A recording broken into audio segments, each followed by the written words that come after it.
Alors, nous sommes en direct de Toulouse sur le stand de Canapé Fight en live avec nos confrères qui font des jeux indépendants par passion et par génie, des développeurs motivés, on va dire. Nous avons donc avec nous deux programmeurs, ils se présenteront, qui ont fait le jeu donc Paralight. Je vais laisser se présenter. Nous voici. Bah oui. Alors moi c'est Thibaut, je suis infographiste 3D et je travaille sur Paralight depuis un an. Voilà. J'ai fait des études de 3D à Paris en 5 ans. Je suis devenu animateur après et j'ai travaillé dans des boîtes voilà, en tant qu'animateur. Et du coup moi je m'appelle Nichols, je suis donc Basile quoi, du pseudo. Et donc en fait moi je suis game designer sur le projet. Et pareil, moi pour le coup moi j'ai vraiment pas fait d'études spécifiques liées aux jeux vidéo, etc. J'ai fait un BTS et ça fait moi pour le coup 3 ans que je travaille sur le projet. Voilà. Eh bien écoutez, ma foi, on va commencer le jeu, puis on va commencer un petit peu à... Vous allez commencer à me présenter le jeu, tout ce qui est game design, mécanique de jeu, ambiance, sans trop spoiler évidemment. Date de sortie et modèle économique évidemment. Ouais. Pensons-y. Allez c'est parti. Paralight.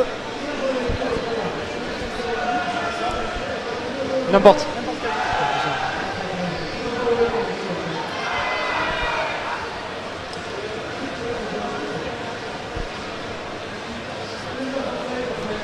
Donc peut-être pour la petite présentation en fait Paralight, qu'est-ce que c'est? C'est un jeu donc indépendant fatalement de plateforme puzzle où en fait le but principal ça va être de changer de couleur.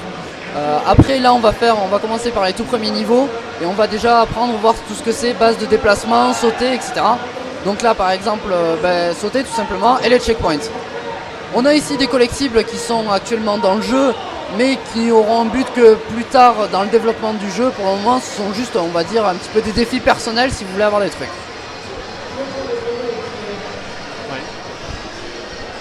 Alors dis-moi, pourquoi avoir choisi ce style graphique? Parce que ça m'a l'air vraiment quelque chose qui n'est pas habituel en fait au AAA qu'on a l'habitude de voir, très réaliste. Pour ce qui est du style graphique en fait qu'on a choisi, il faut savoir qu'à la base on avait commencé ce projet donc il y a 3 ans. Ça fait que très peu de temps que Paralight est devenu Paralight. Avant c'était un projet un petit peu de game jam qu'on avait fait.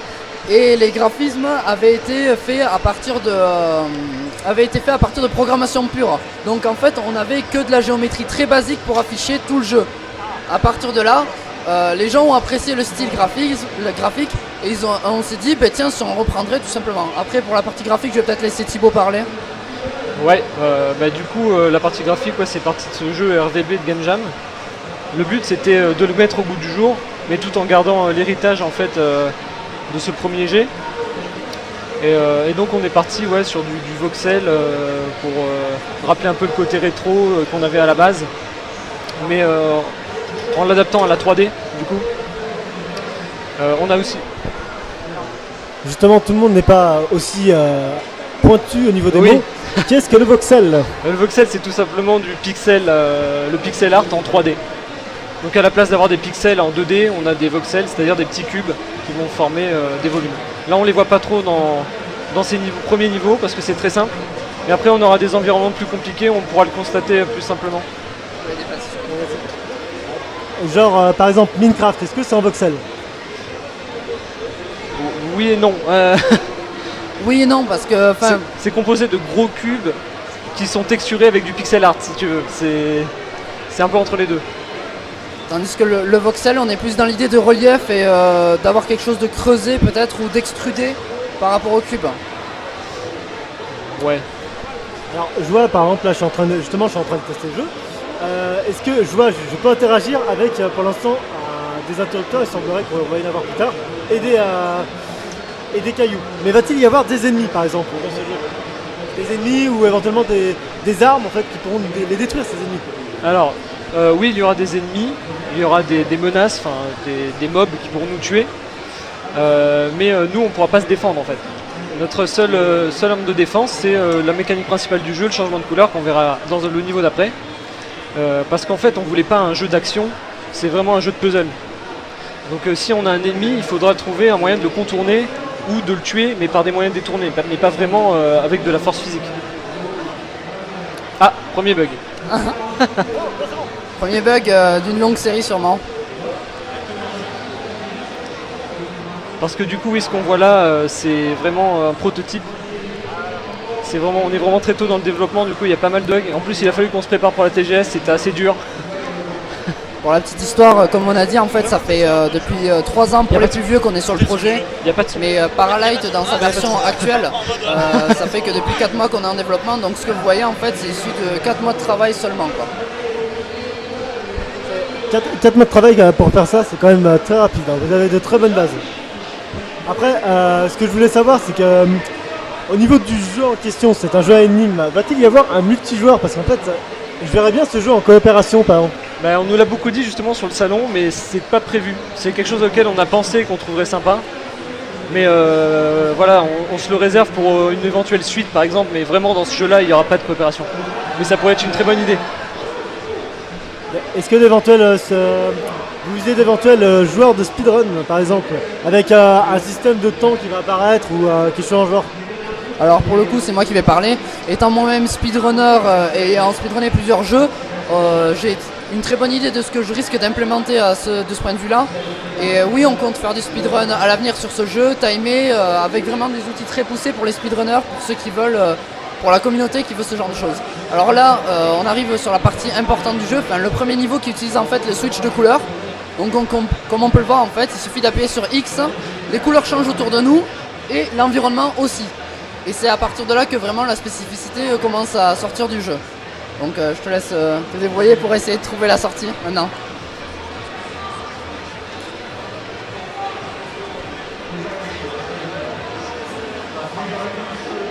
Ah, il y a de l'idée là.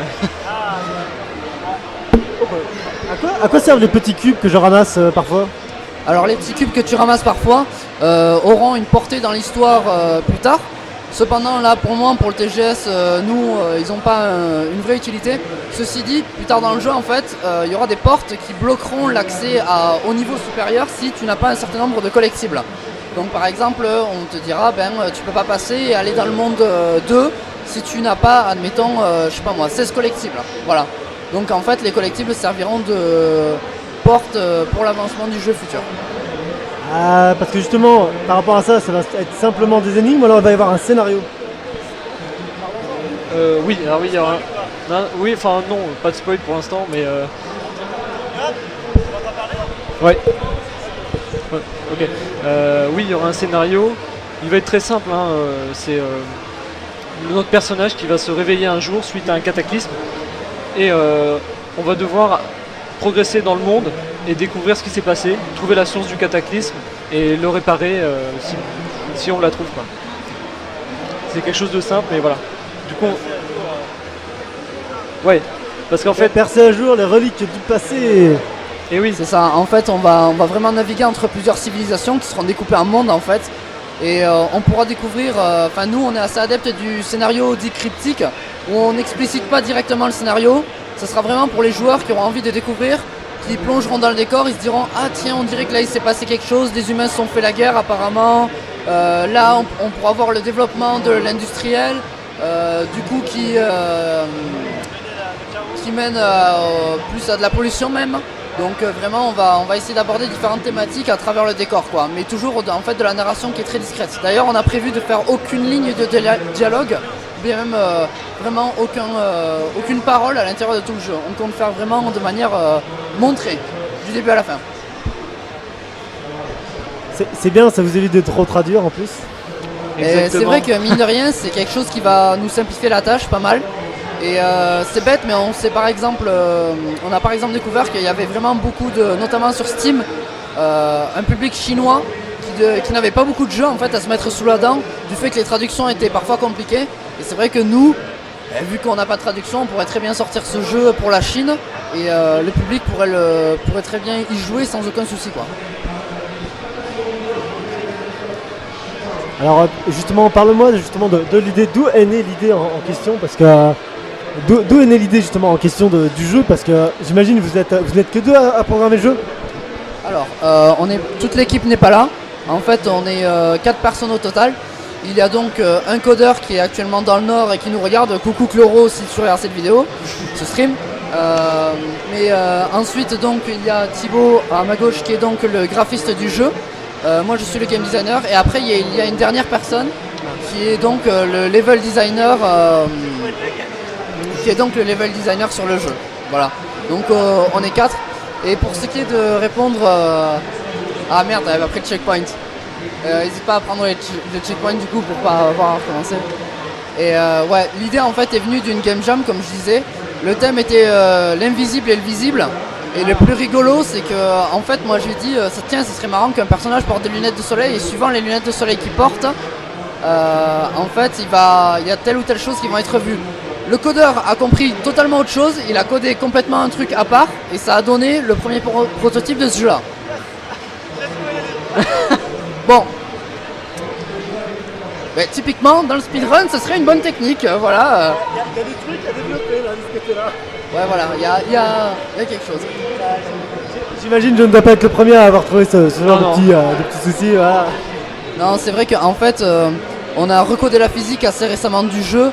Et il y a quelques petits cas qu'on n'avait pas prévus. Et comme le salon, c'est un petit peu l'occasion de montrer le jeu, etc. On a préféré faire un peu plus et prendre le risque d'avoir des petits bugs comme ça, pas couverts. Bon après ça reste pas ça empêche pas du tout d'apprécier le jeu. Alors, je crois que là c'est complètement buggé donc c'est complètement buggé là. T'as fait sortir en fait le cube de sa grille. Ouais, il est planté là. Ouais. Donc soit on passe au niveau suivant, soit on reset, c'est comme tu veux.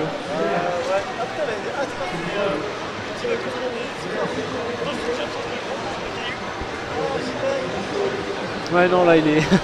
Là c'est pas bon.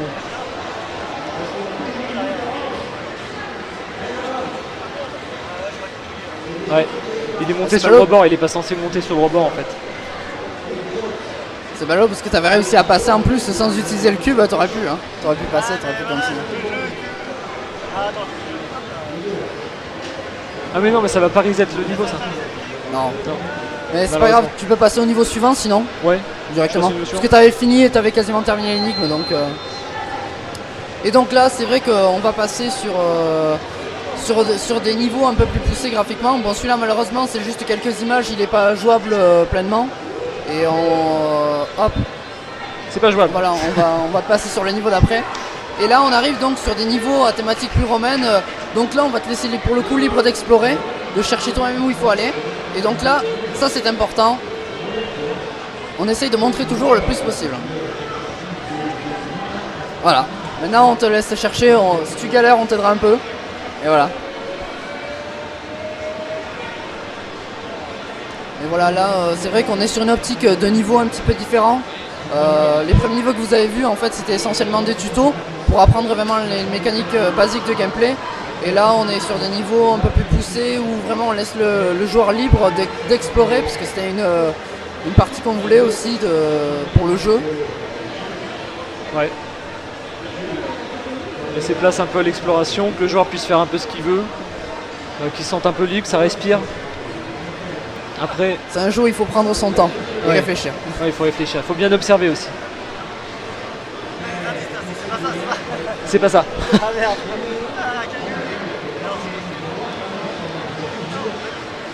Alors le checkpoint était de l'autre côté, c'est peut-être qu'il y a une raison. Petit indice.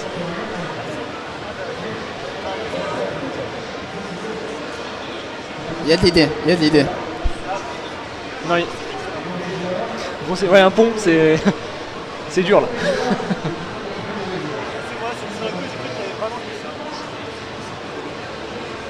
Alors après une petite technique supplémentaire qu'on peut t'enseigner, c'est si tu appuies sur Y et que tu restes appuyé, tu peux prévisualiser la couleur d'après sans prendre le risque de tomber.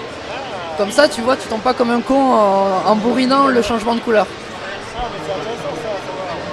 Oui. Ça simplifie un peu l'histoire. Dis-moi alors, le jeu tu le prévois pour quand? Enfin, vous le prévoyez pour quand en date de sortie et sur quelle plateforme? Alors ça c'est une question très difficile parce qu'actuellement en fait on développe le jeu. Ah. Oui, c'est un glitch pour le coup.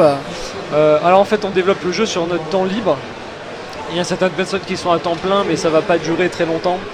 Il y a d'autres personnes qui sont à mi-temps. Donc voilà, ça dépendra un petit peu de si on trouve du financement ou pas. Donc là, l'objectif, c'est d'avoir une démo. Et une fois qu'on aura une démo, on va démarcher des éditeurs pour pouvoir voir s'ils peuvent nous financer et si on peut prévoir une période de production. Et quand on aura cette période de production, on pourra avoir une deadline et Kickstarter peut-être, justement si on trouve pas d'éditeur, c'est le plan B en fait. Et il y a aussi le Steam, non pas Greenlight, l'accès anticipé. L'accès anticipé qui peut être intéressant aussi, l'Early Access, oui. Je sais pas, faut voir toutes les options quoi. On a pas mal réfléchi aussi à l'éventualité de Kickstarter. Le problème de Kickstarter, c'est qu'il faut une communauté solide pour appuyer votre jeu. Et si vous êtes personne en fait, comme nous qui débutons juste dans le milieu, c'est très compliqué en fait de persuader des gens de donner de l'argent pour un jeu dont ils ne connaissent rien des développeurs quoi. Surtout que, bon, je vais pas vous mentir, mais les jeux d'énigmes, c'est pas forcément ce qui est actuellement à la mode. Ouais, moi j'en ai pas souvent, j'en ai pas beaucoup de jeux d'énigmes, j'en ai. D'ailleurs, c'est principalement des jeux indépendants aussi. Hein. Ouais. C'est ça qui est bien. Mais j'avoue que j'ai plus monnayé pas pour les Kickstarter, mais tel que des jeux de plateforme, parce que j'adore ça par exemple. Mais pour un jeu d'énigmes, c'est vrai que ça risque d'être. Je sais pas, peut-être qu'il y a un public encore après ça, qui sera peut-être pas français aussi. Donc, en fait, il y a quelque chose qu'on a remarqué qui est assez marrant justement avec les jeux d'énigmes. C'est sûr que c'est compliqué de démarcher, de chercher un financement.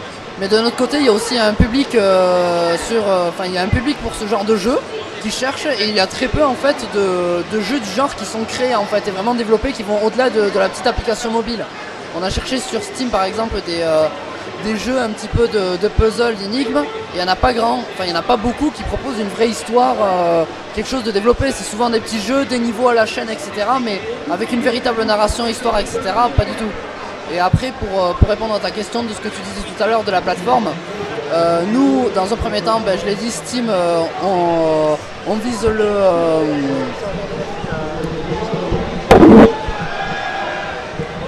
Ce sont les aléas du direct, il va chercher la batterie.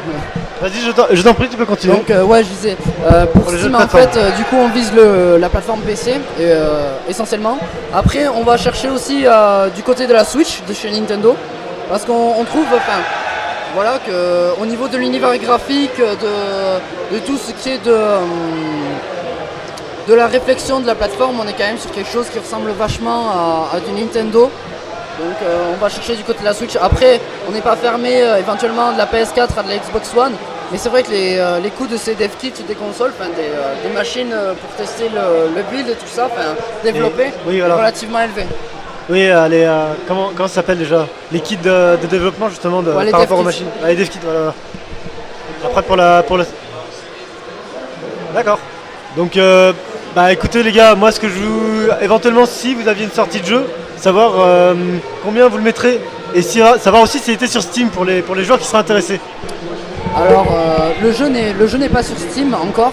Le truc c'est que comme l'a dit Thibaut tout à l'heure, nous actuellement ce qu'on cherche c'est une communauté, c'est des gens pour convaincre des éditeurs de nous permettre de finir le jeu.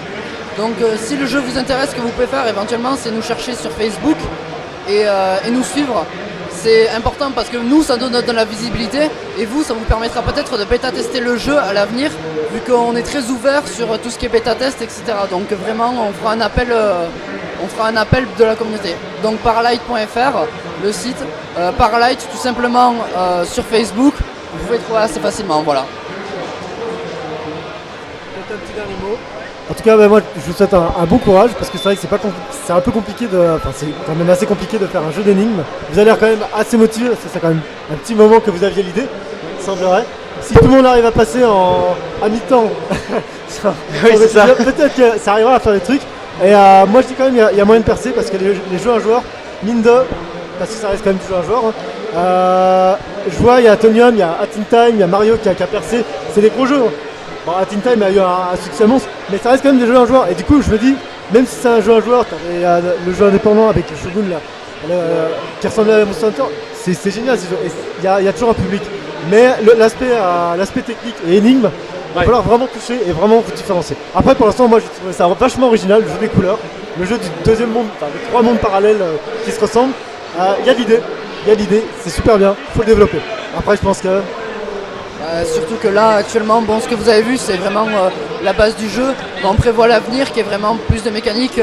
Chaque civilisation aura ses mécaniques propres et ça sera toujours intéressant justement de les mélanger, etc. Ça ira beaucoup plus loin au niveau de la réflexion et des choses possibles, quoi. Voilà. Non, il a tout dit. Merci de nous avoir reçus sur le canapé et c'était un plaisir.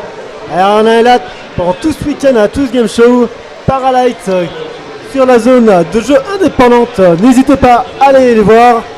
Nous on continue notre petit bonhomme de chemin. Merci les gars et merci Andy Beard. Ouais.